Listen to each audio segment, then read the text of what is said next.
GeM TV நேயர்களுக்கு அன்பு வணக்கங்களை கூறிக்கொண்டு விநாயகப் பெருமானை வணங்கி இன்றைய 12 ராசிகளுக்கான பலன்கள். இன்று 7/6/2025 வைகாசி மாதம் 24ஆம் நாள், விஸ்வாவசு வருடம், அற்புதமான சனிக்கிழமை, நல்ல நாள்.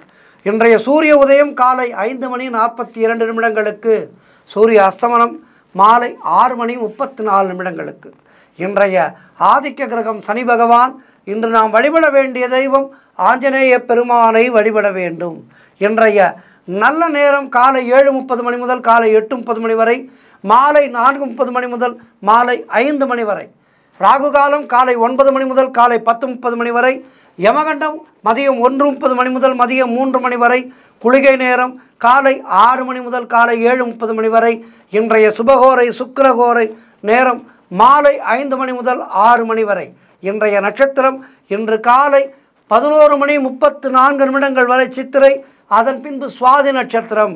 இன்றைய திதி இன்று காலை 6:45 வரை வளர்பிற ஏகாதசி, அதன் பின்பு துவாதசி வருகின்றது.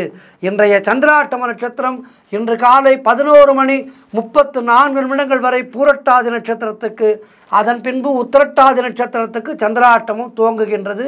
கவனமாக இருக்கவும். தொடர்ந்து மேஷம் முதல் மீனம் வரை உள்ள 12 ராசிகளுக்கான பலன்கள். மேஷ ராசி அன்பர்களே, இன்று சந்திரன் உங்கள் ராசிக்கு 7ஆம் இடத்திலே இருக்கின்றார். உங்களுடைய ராசி அதிபதி செவ்வாய் ராசிக்கு 4ஆம் இடத்திலே இருக்கின்றார்.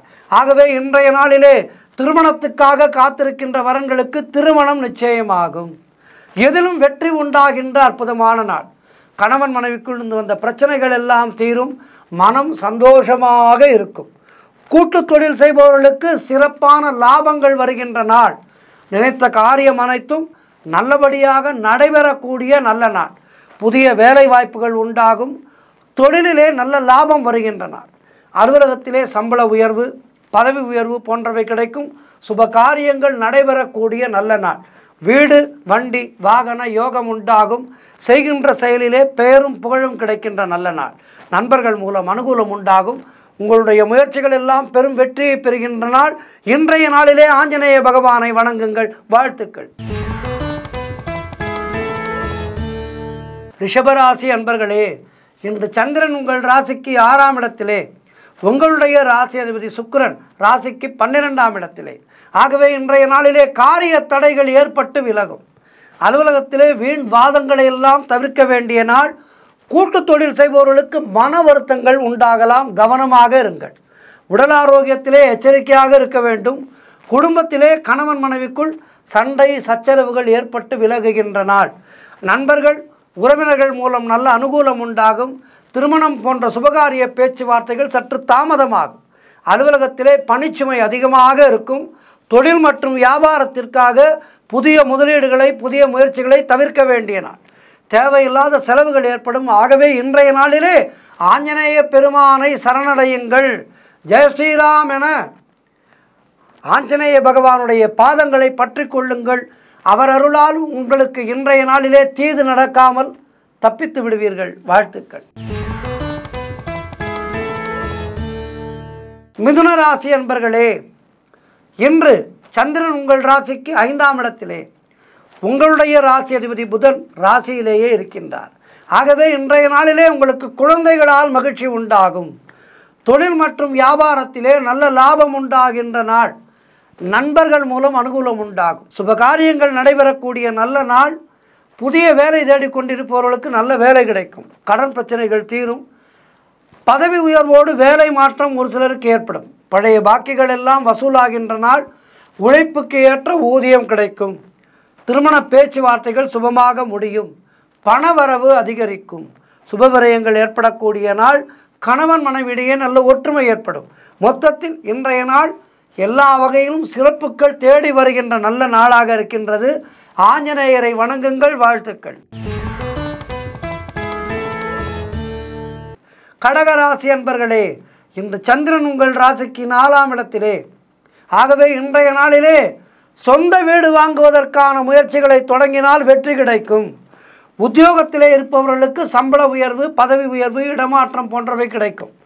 திருமண பேச்சுவார்த்தைகள் சுபமாக முடியும். உங்களுடைய முயற்சிகள் எல்லாம் பெரும் வெற்றி பெறுகின்ற நல்ல நாள். பண வரவு தாராளமாக கிடைக்கும். குழந்தை பாக்கியத்திற்காக காத்திருக்கின்ற தம்பதிகளுக்கு சந்தான பிராப்தி உண்டாகும். நண்பர்கள் உறவினர்களால் நல்ல ஆதாயம் உண்டாகும்.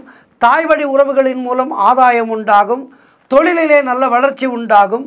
கணவன் மனைவிடையே நல்ல ஒற்றுமை ஏற்படும். குலதெய்வ வழிபாடு அனுகூலத்தை தரும். முன்னோர்களுடைய ஆசீர்வாதம் பரிபூர்ணமாக கிடைக்கும். புதிய முயற்சிகள் எல்லாம் பெரும் வெற்றியை தரக்கூடிய அற்புதமான நாள். ஆஞ்சநேயரை வணங்குங்கள். வாழ்த்துக்கள். சிம்ம ராசி அன்பர்களே, இன்று சந்திரன் உங்கள் ராசிக்கு 3ஆம் இடத்திலே இருக்கின்றார். உங்களுடைய ராசி அதிபதி சூரியன் ராசிக்கு 10ஆம் இடத்திலே இருக்கின்றார். ஆகவே இன்றைய நாளிலே நீங்கள் எடுக்கின்ற முயற்சிகளிலெல்லாம் பெரும் வெற்றி கிடைக்கும். இளைய சகோதரர்கள் மூலம் நல்ல அனுகூலம் உண்டாகும். குழந்தைகளுக்காக சுப செலவு செய்யக்கூடிய நாள். அலுவலகத்திலே சிலருக்கு வேலை மாற்றம் ஏற்படும். பொருள் வரவும் தனலாபமும் அதிகரிக்கின்ற நாள். திடீர் அதிர்ஷ்டங்கள் சிலருக்கு தேடி வரும். கூட்டு தொழில் செய்பவர்களுக்கு அதிலே அற்புதமான லாபங்கள் வரக்கூடிய நல்ல நாள். வேலை தேடிக்கொண்டிருப்பவர்களுக்கு நல்ல வேலை கிடைக்கும். தொழில் மற்றும் வியாபாரத்திலே சிறப்பான வளர்ச்சி. திருமணம் போன்ற சுபகாரிய பேச்சுவார்த்தைகள் இனிதே முடியும். தந்தை உறவு வழியிலே நல்ல அனுகூலம் உண்டாகும்.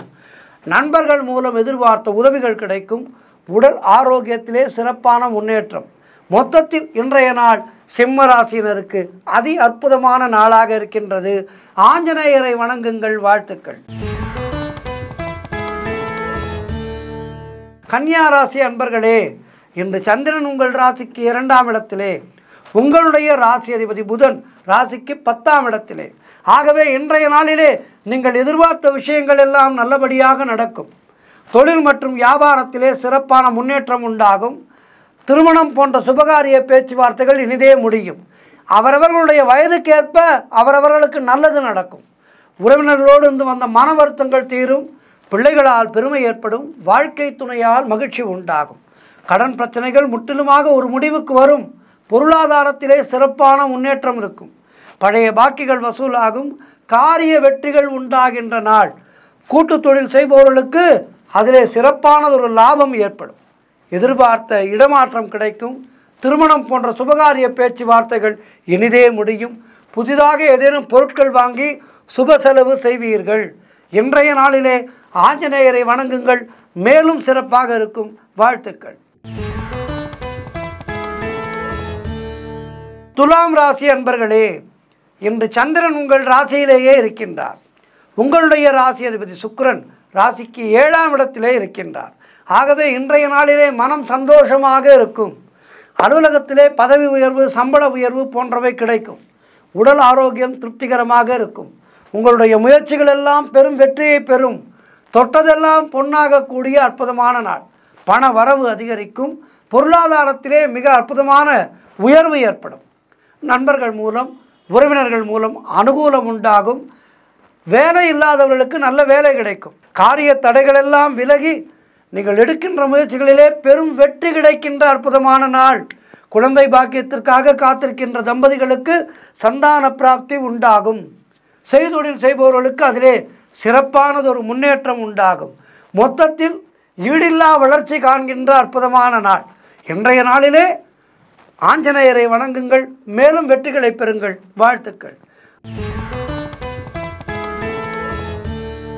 விருச்சிக ராசி அன்பர்களே, இன்று சந்திரன் உங்கள் ராசிக்கு 12ஆம் இடத்திலே, உங்களுடைய ராசி அதிபதி செவ்வாய் ராசிக்கு 9ஆம் இடத்திலே. ஆகவே இன்றைய நாளிலே குலதெய்வ வழிபாடு வெற்றியை தரும். வீண் வாக்குவாதங்களை எல்லாம் தவிர்க்க வேண்டிய நாள். வேலை மாற்றம் ஒரு சிலருக்கு உண்டாகும். தேவையில்லாமல் மற்றவர்களுடைய விஷயங்களிலே தலையிடக்கூடாது. மேலதிகாரிகளால் நெருக்கடிகள் உண்டாகும். வீண் விரயங்கள் உண்டாகும். கவனமாக இருக்க வேண்டும். தொழில் சம்பந்தமான புதிய கடன் எதுவும் வாங்காதீர்கள். புதிதான முயற்சிகளை தள்ளி போடுங்கள். உத்தியோக உயர்வு, பணியிட மாற்றம் போன்றவை கிடைப்ப வாய்ப்பு இருக்கின்றது. பொருளாதாரம் நெருக்கடியாக இருக்கின்றது. அலுவலகத்திலே வேலை பளு அதிகமாக இருக்கும். உடல் ஆரோக்கியத்திலே எச்சரிக்கையாக இருக்க வேண்டும். தொழிலிலே புதிய முதலீடுகளை, புதிய முயற்சிகளை முற்றிலுமாக தவிர்த்து விடுங்கள். ஆகவே இன்றைய நாளிலே கவனமாக இருக்க வேண்டிய நாள். கவனத்தோடு இருந்து ஆஞ்சநேய பகவானை வணங்கி இன்றைய நாளை கடந்து செல்லுங்கள். வாழ்த்துக்கள்.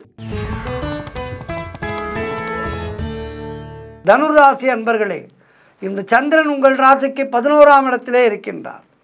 உங்களுடைய ராசி அதிபதி குரு ராசிக்கு 7ஆம் இடத்திலே இருக்கின்றார். ஆகவே இன்றைய நாளிலே உங்களுக்கு எல்லா விதமான பாக்கியங்களும் கிடைக்கும். மூத்த சகோதரர்கள் மூலம் நல்ல ஆதாயம் உண்டாகும். பொருளாதாரத்திலே பெரும் வளர்ச்சி ஏற்படும். குடும்ப ஒற்றுமை சந்தோஷத்தை தரும். நண்பர்கள் மூலம் உறவினர்கள் மூலம் அனுகூலம் உண்டாகும். எதிர்பார்த்த பணங்கள் கைக்கு வரும். வீடு வண்டி வாகன மாற்றம் ஏற்படும். குழந்தைகளால் பெருமை ஏற்படும். காரிய தடைகளெல்லாம் விலகி காரிய வெற்றிகள் உண்டாகின்றன. உடல் ஆரோக்கியத்திலே முன்னேற்றம் உண்டாகும். சுபகாரியங்கள் நடப்பதற்கான சூழ்நிலைகள் ஏற்படுகின்றது. இல்லத்திலே சுபகாரியங்கள் நடைபெறுவதற்கான சூழ்நிலைகள் ஏற்படுகின்றது. ஆகவே அது விஷயமான பேச்சுவார்த்தைகளை துவங்கினால் வெற்றி கிடைக்கும். கடன் பிரச்சனைகள் தீரும். வேலை இல்லாதவர்களுக்கு நல்ல வேலை கிடைக்கும். மொத்தத்தில் இன்றைய நாள் அற்புதமான நாள். இன்றைய நாளிலே ஆஞ்சநேயரை வணங்கி மேலும் நற்பலன்களை பெறுங்கள். வாழ்த்துக்கள். மகர ராசி அன்பர்களே, இன்று சந்திரன் உங்கள் ராசிக்கு 10ஆம் இடத்திலே இருக்கின்றார். உங்களுடைய ராசி அதிபதி சனி ராசிக்கு 2ஆம் இடத்திலே இருக்கின்றார். ஆகவே இன்றைய நாளிலே உங்களுடைய திறமைகள் வெளிப்படும். பெயரும் புகழும் கிடைக்கக்கூடிய நல்ல நாள். பொருளாதாரத்திலே பெரும் வளர்ச்சி உண்டாகும். குழந்தை பாக்கியம் உண்டாகும். தாய் வழி சொந்தங்களின் உதவிகளெல்லாம் கிடைக்கின்ற நல்ல நாள். கடன் தொல்லைகள் விலகும். மனக்குழப்பங்கள் தீரும். புதிய முயற்சிகள் கைகூடும். தொழில் மற்றும் வியாபாரத்திலே சிறப்பான முன்னேற்றம் ஏற்படும். திருமணம் போன்ற சுபகாரிய பேச்சுவார்த்தைகளில் இதே முடியும். உத்தியோக வகையிலே ஒரு சிலருக்கு நல்ல மாற்றம் ஏற்படும். பொருளாதாரம் திருப்திகரமாக இருக்கும். உடல் ஆரோக்கியம் சிறப்பாக இருக்கும். மொத்தத்தில் இன்றைய நாள் அற்புதமான நாள். ஆஞ்சநேயரை வணங்குங்கள். வாழ்த்துக்கள். கும்பராசி அன்பர்களே, இன்று சந்திரன் உங்கள் ராசிக்கு 9ஆம் இடத்திலே இருக்கின்றார். உங்களுடைய ராசி அதிபதி சனி ராசியிலேயே இருக்கின்றார். ஆகவே இன்றைய நாளிலே உங்களுக்கு தந்தை வழியிலே நல்ல அனுகூலம் உண்டாகும். வீடு வண்டி வாகன மாற்றம் ஏற்படும். உடல் ஆரோக்கியம் சிறப்பாக இருக்கும். செய்தொழிலிலே நல்ல லாபம் ஏற்படும். அலுவலகத்திலே புதிய வாய்ப்புகள் வெற்றியை தரும். நீங்கள் நினைத்தது அனைத்தும் நல்லபடியாக நடக்கக்கூடிய நல்ல நாளாக இருக்கின்றது. கடன் பிரச்சனைகள் முடிவுக்கு வரும். குழந்தை பாக்கியத்திற்காக காத்திருக்கின்ற தம்பதிகளுக்கு சந்தான பிராப்தி உண்டாகும். காரிய தடைகள் விலகும். உத்தியோக உயர்வு, பதவி உயர்வு, இடமாற்றம் போன்றவை கிடைக்கும். எதிர்பார்த்த பணம் கைக்கு வரும். திருமணம் போன்ற சுபகாரிய பேச்சுவார்த்தைகள் கைகூடி வரும். எல்லா விதத்திலும் ஏற்றமான நாள் இன்றைய நாள். ஆஞ்சநேயரை வணங்குங்கள். மேலும் வெற்றிகளை பெறுங்கள். வாழ்த்துக்கள். இறுதியாக மீனராசி அன்பர்களே, இன்று சந்திரன் உங்கள் ராசிக்கு 8ஆம் இடத்திலே இருக்கின்றார். உங்களுடைய ராசி அதிபதி குரு ராசிக்கு 4ஆம் இடத்திலே இருக்கின்றார்.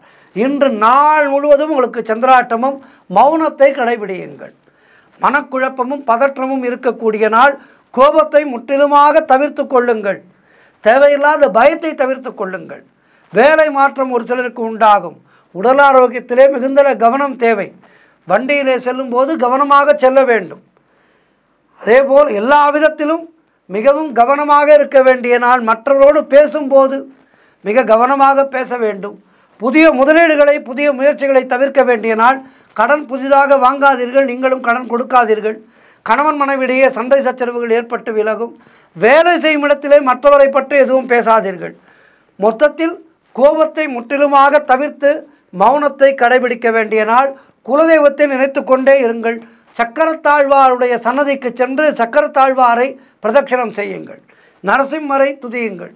இன்றைய நாளிலே ஆஞ்சநேயரையும் லக்ஷ்மி நரசிம்மரையும் சக்கரத்தாழ்வாரையும் வணங்கி கடந்து செல்ல வேண்டிய நாள். கோபத்தை முற்றிலுமாக குறைத்து கொள்ளுங்கள். மௌனத்தை கடைபிடியுங்கள். வாழ்த்துக்கள். 12 ராசியினருக்கும் இன்றைய நாள் சிறப்பாக இருக்க பிரார்த்தித்துக் கொள்கின்றேன். நன்றி, வணக்கம். இன்றைய ஆன்மீக தகவல் நான் முன்பே பல முறை சொல்லியிருக்கின்றேன். நமக்கு இஷ்ட தெய்வம் இருக்கலாம். ஒருவருக்கு முருகப்பெருமானை பிடிக்கும், ஒருவருக்கு அம்பாளை பிடிக்கும், ஒருவருக்கு பெருமாளை பிடிக்கும், ஒருவருக்கு ஐயப்பனை பிடிக்கும். இப்படி ஒருவர் திருவண்ணாமலை சிவன் மேல் அபரிவிதமான பக்தியோடு இருப்பார். இப்படி ஒவ்வொருவருக்கும் அவரவர்களுக்கு மனதுக்கு பிடித்த தெய்வம் என்று இருக்கும். இதிலே தவறில்லை. என்றாலும் குலதெய்வத்தை வணங்க வேண்டும். குலதெய்வ வழிபாடு என்பது மிக மிக மிக முக்கியம். நாம் தடுக்கி விழும்போது நம்மை உடனடியாக எழுப்புவது குலதெய்வம்தான். நமக்கு ஏதேனும் ஒரு கஷ்டம் வருகின்றது என்றால் அந்த கஷ்டத்திலிருந்து நம்மை உடனடியாக மீட்க ஓடி வருவது குலதெய்வம்தான். ஆனால் ஒன்று, குலதெய்வத்தை நாம் அழைக்க வேண்டும். குலதெய்வத்தை அனுதினமும் நினைத்து கொண்டே இருக்க வேண்டும். சாப்பிட உட்காரும்போது குலதெய்வமே இன்றைக்கு இந்த உணவை கொடுத்தாய் நன்றி என குலதெய்வத்தை நினைக்க வேண்டும். காலையிலே எழுந்திருக்கும் போதே குலதெய்வமே இன்றைய நாளிலே எனக்கு விடியலை கொடுத்தாய் என வணங்க வேண்டும். இப்படி குலதெய்வத்தை நினைத்து கொண்டே இருக்கும்போது நமக்கு எப்படிப்பட்ட கஷ்டம் வந்தாலும், அதாவது குலதெய்வத்தை நினைப்பவர்களுக்கு கஷ்டம் வராது. கஷ்டம் வந்துவிட்டாலும் குலதெய்வம் உடனடியாக நமக்கு உதவிக்கு ஓடி வரும். சரி, இந்த குலதெய்வத்தினுடைய ஆசை கிடைப்பதற்கு நாம் என்ன பரிகாரம் செய்ய வேண்டும்? நம்முடைய முன்னோர்கள் எல்லாவற்றுக்குமே இதை இப்படி செய்ய வேண்டும் என நமக்கு அறிவுறுத்தி இருக்கின்றார்கள் அல்லவா? அப்படி நம்முடைய முன்னோர்கள் இதற்கு என்ன சொல்லி கொடுத்திருக்கிறார்கள், அதை இன்றைய நாளிலே பார்க்க இருக்கின்றோம். நம்முடைய முன்னோர்கள் பல தலைமுறைகளாக வணங்கி பின்பற்றி வரக்கூடிய ஒரு வழிபாடு தான் இந்த குலதெய்வ வழிபாடு என்பது. இத்தனை தலைமுறைகளாக இந்த குலதெய்வத்தை நாம் வழிபாடு செய்கின்றோம் என்றாவது அந்த குலதெய்வம் நம் முன்னே வந்து நின்றிருக்கின்றதா? கலியுகத்திலே தெய்வம் கண்முன்னே வந்து நிற்காது. அதாவது நம்முடைய புறக்கண்களுக்கு அது நிச்சயமாக சாத்தியமில்லை. ஆனால் வெளியிலே இருக்கின்ற கண்களுக்கு தெரியாத கடவுள் அகத்திலே நமக்கு இருக்கின்ற அகக்கண்கள் இருக்கின்றதல்லவா, அந்த அகக்கண்கள் மூலமாக பார்க்க முடியும். குலதெய்வத்தை நாம் பார்க்க வேண்டுமென்றால் அந்த குலதெய்வ வழிபாடு என்பது ஒரு வளர்பிறையிலே நல்ல நாளாக பார்த்து தேர்ந்தெடுத்து, வளர்பிறை வெள்ளிக்கிழமை, பௌர்ணமி போன்ற தினங்களிலே இந்த வழிபாட்டை செய்ய வேண்டும். மிக மிக மிக சிறப்பை கொடுக்கும் இந்த வழிபாடு. சுத்தமான பசுஞ்சான விபூதியை கையிலே எடுத்துக்கொள்ள வேண்டும்.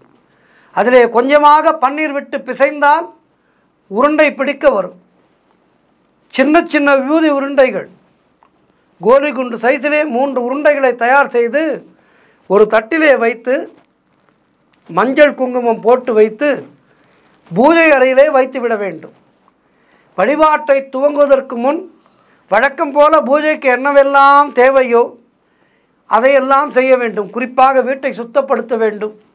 பூஜை அறையை நன்கு அலங்காரம் செய்ய வேண்டும். பூக்களாலே அலங்காரம் செய்ய வேண்டும். இப்படி எல்லா விதமான அலங்காரங்களையும் செய்துவிட்டு அந்த விபூதி உருண்டைகளுக்கு பக்கத்திலே ஒரு டம்ளரிலே, வெள்ளி டம்ளராக இருந்தால் மிக நல்லது, வெள்ளி மிக சுத்தமானது. பூஜை அறையிலே பெரும்பாலும் வெள்ளி பொருட்களை பயன்படுத்த வேண்டும். வெள்ளி வெண்கல பொருட்கள், வெண்கலம் மத்தியமானது, வெள்ளி மிக மிக சுத்தமானது. வெள்ளியை எங்கெல்லாம் அதிகம் பயன்படுத்துகின்றோமோ அந்த வீட்டிலே லக்ஷ்மி கடாட்சமானது பெருகும். வெள்ளி என்பது குபேரனுக்கு மிகவும் பிடித்த ஒரு வஸ்து. ஆகவே எதிர்காலத்திலே, இப்போது வசதி இல்லை என்றாலும் எதிர்காலத்திலே என்ன செய்யுங்கள், பூஜை அறையிலே பெரும்பாலும் எல்லாமே வெள்ளியாக இருக்கும்படி பார்த்து கொள்ளுங்கள். வெள்ளி விளக்கு சிறியது, வெள்ளியிலே தூபக்கிண்ணம், இப்படி எல்லாமே வெள்ளியிலே அவ்வப்போது சிறிது சிறிதாக பணம் சேர்த்து வாங்கி வைத்து கொள்ளுங்கள். வெள்ளி பஞ்சபாத்திர உத்ரணி, வெள்ளியிலே சிறிதாக ஒரு விநாயகர், இப்படி வெள்ளியிலே வாங்கி வைக்க வைக்க அந்த வீட்டிலே லக்ஷ்மி கடாட்சமானது பெருகிக் கொண்டே இருக்கும்.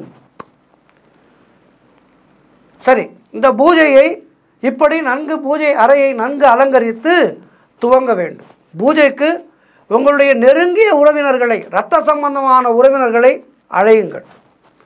மனம் உருகி உங்களுடைய குலதெய்வத்தை நல்ல ஒரு பக்தி சிரத்தையோடு அழைத்தால் அந்த தெய்வமானது விபூதி உருண்டையிலே வந்து அமர்ந்துவிடும். 3 நாட்கள் அந்த விபூதி உருண்டையை அப்படியே பூஜை அறையிலே இருக்கட்டும். அங்கு குலதெய்வம் நன்று அந்த குலதெய்வத்தினுடைய அருளானது அந்த விபூதி உருண்டையிலே வந்து அழகாக நின்றுவிடும், சாநித்தியமாக நின்றுவிடும். தினமும் குலதெய்வத்தினுடைய பெயரை 27 முறை உச்சரித்து அதற்கு ஊதுவத்தை காண்பியுங்கள். 3 நாட்கள் கழித்து அந்த விபூதி உருண்டை காய்ந்து உடைந்து போனாலும் பரவாயில்லை, தவறு கிடையாது. அதை எடுத்து ஒரு டப்பாவிலே போட்டு அதில் 2 வேப்ப இலைகளை போட்டு வைத்து விடுங்கள் மூடி. தினமும் வீட்டிலே இருப்பவர்கள் அந்த விபூதியை எடுத்து குலதெய்வத்தினுடைய பெயரை சொல்லி இட்டுக்கொள்ளுங்கள். இப்படி இட்டுக்கொண்டு வர வர அந்த வீட்டிலே குலதெய்வத்தினுடைய ஆட்சியானது அப்படியே அருமையாக இருக்கும். இதனை நீங்கள் செய்து பாருங்கள். குலதெய்வத்தினுடைய அருள் உங்களுக்கு நிச்சயமாக கிடைக்கும், 100% கிடைக்கும். அனுதினமும் குலதெய்வத்தினுடைய பெயரை சொல்லி அந்த விபூதியை இட்டு வர குலதெய்வம் ஒரு நாள் இல்லை ஒரு நாள் நிச்சயமாக உங்களுக்கு கனவிலோ காட்சி தரும், அல்லது வேறு ஏதோ ஒரு மனித ரூபத்திலே வந்து நான் உனக்காக இருக்கின்றேன் என சொல்லிவிட்டு போகும். குலதெய்வத்தினுடைய அருள் நமக்கு இருக்கின்றது என்பதை உணர்த்தக்கூடிய அறிகுறிகளை ஏதேனும் ஒரு விதத்திலே உங்களுக்கு காட்டிவிடும். ஆகவே இந்த பூஜையை செய்யுங்கள். குலதெய்வத்தை மனதிலே எப்போதும் நினைத்து கொண்டே இருங்கள். உங்களுடைய கஷ்டங்கள், தொல்லைகள், தடைகள் அனைத்தும் விலகிவிடும், நிச்சயமாக விலகும். குலதெய்வத்தினுடைய அருள் கிடைத்து விட்டால் மற்ற எல்லா தெய்வங்களுடைய அருளும் தானாக வந்து சேர்ந்துவிடும். உங்களுடைய குலத்தை காக்கின்ற தெய்வம் குலதெய்வம். ஆகவே இந்த குலதெய்வ வழிபாட்டை மிக சரியாக செய்ய வேண்டும். பூஜைக்காக ஒரு டம்ளர் தண்ணீர் எடுத்து வைத்தோம் அல்லவா, அந்த தண்ணீரை என்ன செய்வீர்கள் என்றால் அதனை செடி கொடிகள் உள்ள இடத்திலே, நம்முடைய கால் படாத இடத்திலே ஊற்றிவிடலாம். குலதெய்வம் வழிபாடு செய்யும்போது நல்ல சாம்பிராணியானதை மணக்க மணக்க போட வேண்டும். இந்த கம்ப்யூட்டர் சாம்பிராணி எல்லாம் வாங்காமல் வீட்டிலே தணல் மூட்டி, அடுப்பு கறி போட்டு தணல் மூட்டி அதிலே குங்கிலியம் கலந்து, ஏலக்காய் கலந்து, பச்சை கற்பூரம் கலந்து இந்த சாம்பிராணியை நீங்கள் ஏற்றினீர்கள் என்றால் அந்த இல்லத்திலே அருமையாக குலதெய்வத்தினுடைய அருளானது சாநித்தியமாக இருக்கும். குலதெய்வத்திற்கு குறிப்பாக என்ன புஷ்பம் சேர்த்தாலும் மல்லிகை பூ நிச்சயமாக இருக்க வேண்டும். மல்லிகை மனம் இருக்கின்ற இடத்திலே லக்ஷ்மி கடாட்சமானது தாண்டவம் ஆடும். ஆகவே குலதெய்வத்தினுடைய திருவுருவப் படத்திற்கு நன்கு மல்லிகை மலர்களால் அலங்காரம் செய்யுங்கள். ஆக இப்படி இந்த குலதெய்வத்தினுடைய பூஜையை நீங்கள் சிரத்தையாக செய்தால் உங்களுக்கு குலதெய்வத்தினுடைய அருள் நிச்சயமாக கிடைக்கும். அந்த இல்லம் எல்லா விதமான சம்பத்துக்களையும் பெற்று வாழ்வாங்கு வாழும் என்பதிலே எந்த விதமான ஐயமும் இல்லை. உடனடியாக குலதெய்வத்தினுடைய பூஜைக்கு ஏற்பாடு செய்யுங்கள். குலதெய்வத்தை வணங்குங்கள். குலம் போற்ற வாழுங்கள். ஓம் சக்தி, ஓம் சக்தி, ஓம் சக்தி. நன்றி, வணக்கம்.